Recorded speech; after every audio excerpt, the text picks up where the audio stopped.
Vamos lá, vamos lá, vamos lá. Voltando aqui, agora a gente vai aqui para o poder constituinte, derivado decorrente. Esse decorrente aqui, você já viu comigo, ele é aquele que vai elaborar, né, responsável por elaborar as constituições estaduais. Responsável por elaborar as constituições o quê? Estaduais.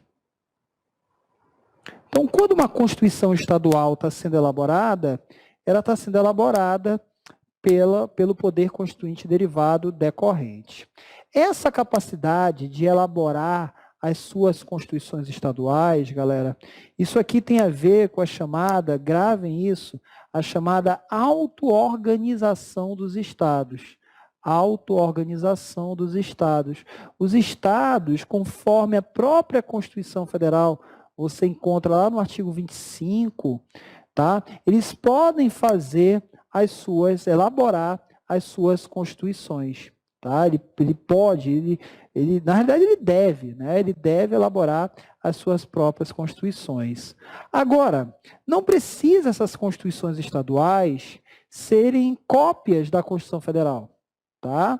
Não precisa disso. Mas, então, as constituições estaduais,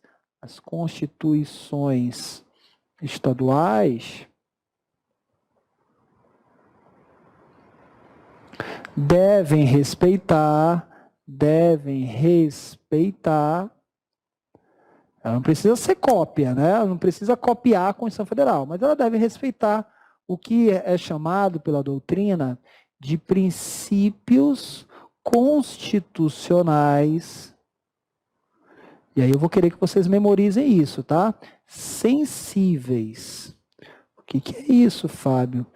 As constituições estaduais, elas têm que atentar lá para o artigo 34, principalmente o inciso 7. São os chamados princípios constitucionais sensíveis. Tá? Os princípios constitucionais sensíveis. Isso aqui você tem que decorar, galera. Esse artigo 34 tem que tentar dar uma decorada. Vamos lá? Pega a tua Constituição aí. Artigo 34. Vamos lá? Artigo 34. Tá? Aí, tá aqui, ó. A União vai ter intervenção federal, né? Aqui é quando é que ela vai intervir nos estados. Então, o inciso 7, ela vai intervir se alguma Constituição estadual violar isso aqui. Então, isso aqui que os estados têm que respeitar. Aí que está os chamados princípios constitucionais sensíveis. Não pode, gente, né, um estado criar uma Constituição sem trazer a forma republicana. Já pensou um estado trazer a monarquia? Trazer o parlamentarismo? Não pode. Violar direito da pessoa humana, violar a autonomia dos municípios, né? E alguma Constituição dizendo que não tem que prestar contas, tal. Isso aí vai ser totalmente violadora, né? Tem que aplicar o mínimo de impostos estaduais em determinados serviços públicos, principalmente de ensino e saúde, né? Então, se violar isso aqui, pode caber uma intervenção federal. Esses são os princípios constitucionais sensíveis, tá? Os princípios constitucionais sensíveis. Temos agora, que você vai anotar, os chamados, né, princípios constitucionais extensíveis. Princípios constitucionais extensíveis. Tá? Esses princípios constitucionais extensíveis dizem respeito a situações que estão na Constituição Federal, que vão ter que ter simetria dentro da Constituição estadual. Fábio, eu não estou entendendo. Como assim? Digamos, galera, que a Constituição Federal fala de CPI. A Constituição Federal fala de CPI dentro lá do Congresso Nacional. os estados vão poder fazer CPI da mesma forma. Tá? As prerrogativas que um deputado federal tem, os deputados estaduais vão ter que ter também. Tá? Tudo que é dado de prerrogativa para um deputado federal, para um senador, tem que ser por simetria para o deputado estadual. Então, existem situações que chamam-se princípios constitucionais extensíveis ou também a simetria. Tá? Por quê? Porque está na Constituição Federal, vai ter que estar na Constituição Estadual. Então, os sensíveis dizem respeito a situações que os estados não podem violar e também não podem violar as constituições estaduais no que dizem respeito a essa simetria. O que a Constituição Federal concede para determinadas autoridades, tem que o Estado também conceder da mesma forma,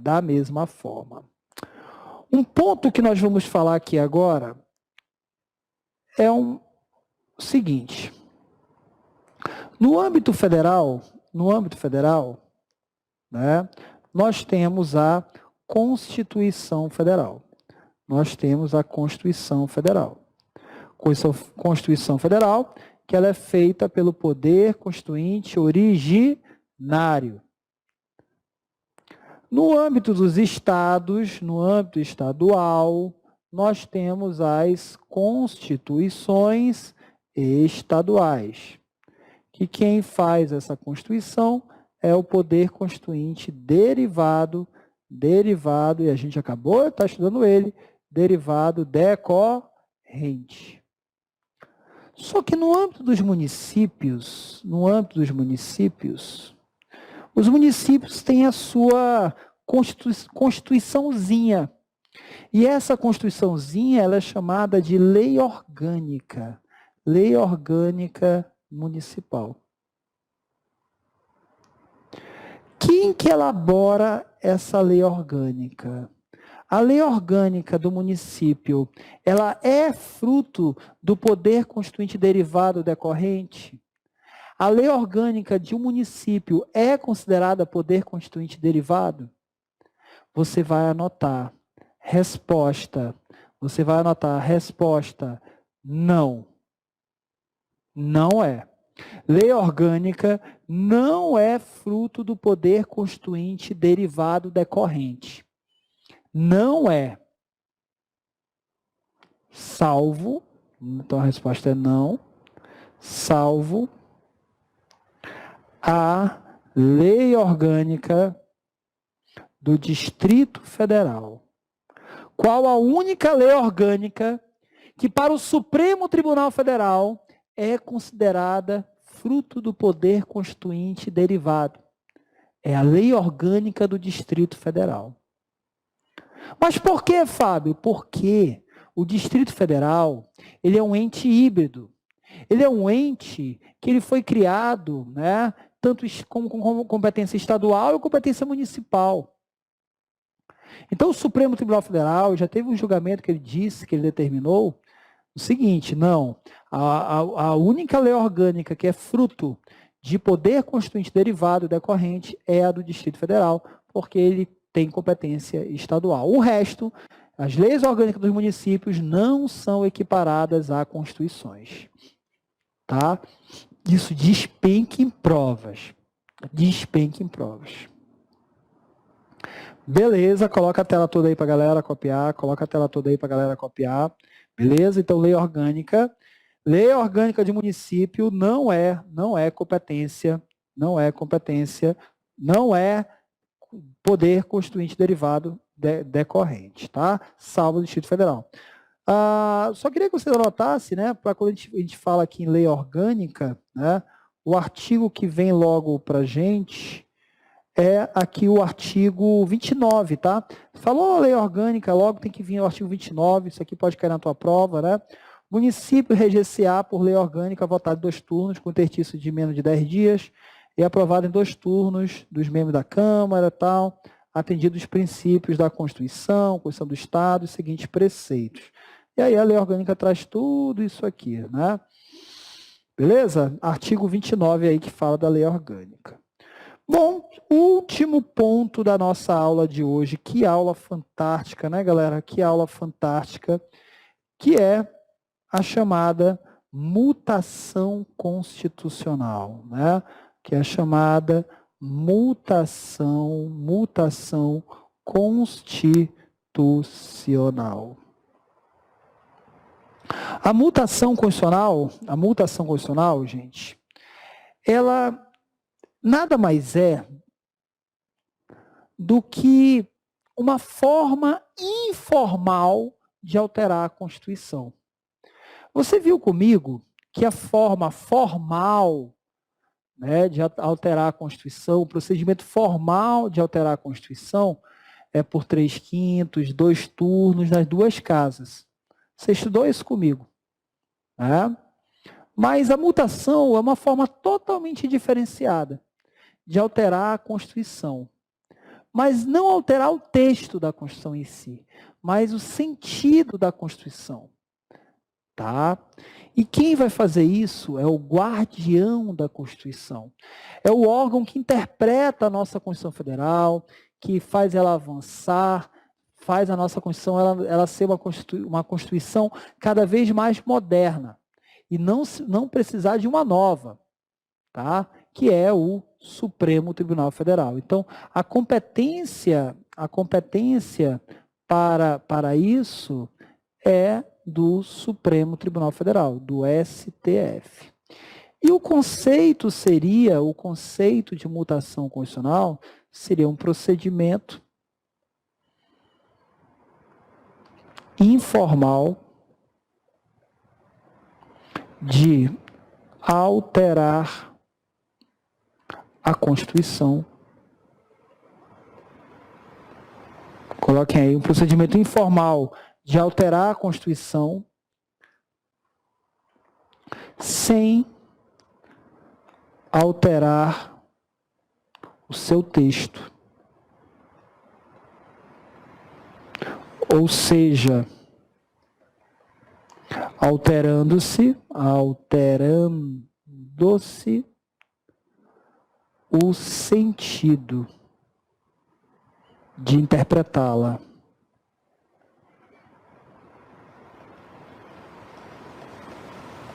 Então, para esse conceito de mutação constitucional, tá? Para esse conceito de mutação constitucional, nós temos aí uma forma de alterar a Constituição de forma informal.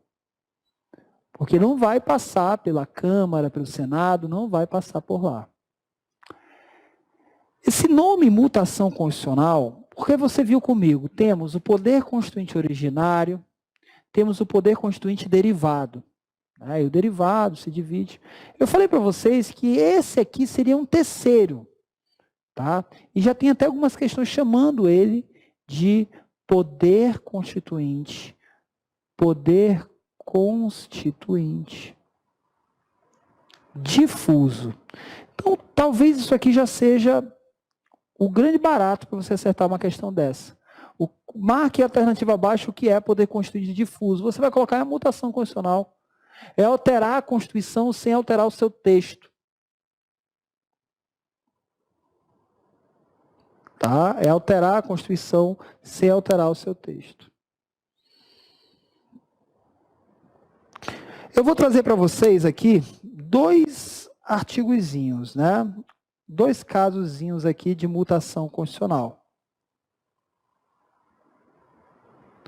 O primeiro deles temos no caput do artigo 5º. O artigo 5º da Constituição, ele diz, né, o artigo 5º da Constituição, ele diz que os direitos e garantias fundamentais, eles são previstos apenas para brasileiros e estrangeiros residentes no país. Está aqui no artigo 5º, ó. Ele diz que esses direitos e garantias fundamentais são apenas para brasileiros ou estrangeiros residentes no país. Que, por exemplo, um estrangeiro de passagem aqui pelo Brasil, fazendo uma conexão, por exemplo, no Brasil, não teria direito fundamental. Pelo que está escrito aí no artigo 5º, apenas estrangeiros residentes teriam direitos fundamentais. O STF veio e falou, não é para ler assim, não. É para ler que direito fundamental vai ter toda e qualquer pessoa que ingressar em nosso território nacional. Então, né, o caput do artigo 5º diz que os direitos fundamentais são para toda e qualquer pessoa em nosso território. Pessoa em nosso território. E não apenas brasileiros ou só estrangeiros residentes aqui. E o mais emblemático, né, é a vedação da prisão de depositário infiel. Que se você, depositário infiel, que se você for lá no artigo 5º, você vai ver que seria até possível, né? Você vai lá no artigo 5º, deixa eu logo lá de cara, né? Vou colocar aqui infiel, já vai de cara. Ó, não haverá prisão civil por dívida, salva do responsável pelo inadimplemento voluntário e inexcusável de obrigação alimentícia e do depositário infiel. Esse daqui não existe mais. Hoje, prisão por dívida, só não pagamento de pensão alimentícia. Só, exclusivamente só. Tá? Não é possível prisão por dívida que não seja pensão alimentícia. Tá? Mas, Fábio, está escrito aí que é possível, eu sei que está escrito. Mas não é mais para entender isso aqui como válido, porque o STF determinou. Tá? O STF determinou que ninguém no Brasil pode ser preso por dívida, a não ser apenas pensão alimentícia. Tá? Inclusive, temos até uma súmula vinculante disso, né? Que você vai ter que tentar decorar, que é a súmula vinculante, a número 25. Então, tem uma súmula vinculante, a número 25, ela vem falando, olha, é proibido prisão de depositário infiel no Brasil. Meus amigos e minhas amigas, né? Que dia fantástico aqui com vocês, gravando mais um ponto aqui, né? Que nós devemos estudar com foco, determinação, que é esse assunto aqui, poder constituinte, tá? Espero ter te ajudado. Vá agora resolver questões, que é o que provavelmente vai estar na tua prova. Muito do que a gente anotou aqui, né, foi retirado tudo praticamente de questões de concurso. Se você memorizar isso aqui, entender essa aula, o que vem a ser cada um desses tipos de poder constituinte, você não vai errar nada, eu garanto para você, tá bom? Um grande abraço e eu vejo você no nosso próximo encontro. Tchau, galera!